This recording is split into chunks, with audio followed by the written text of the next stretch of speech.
Before beginning assembly, make sure you have all your parts and hardware.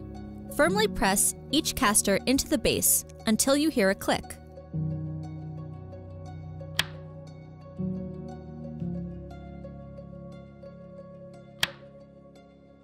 Next, insert the gas lift into the base. Then place the cover over the gas lift. Connect the armrest to the backrest.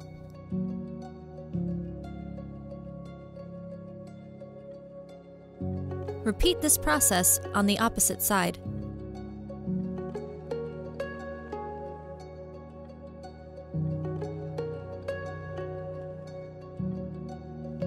Next, connect your backrest to the bottom of the seat cushion.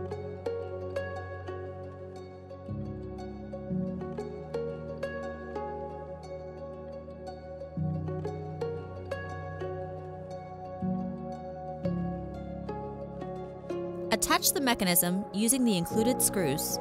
Fasten each screw in an alternating cross pattern as shown here.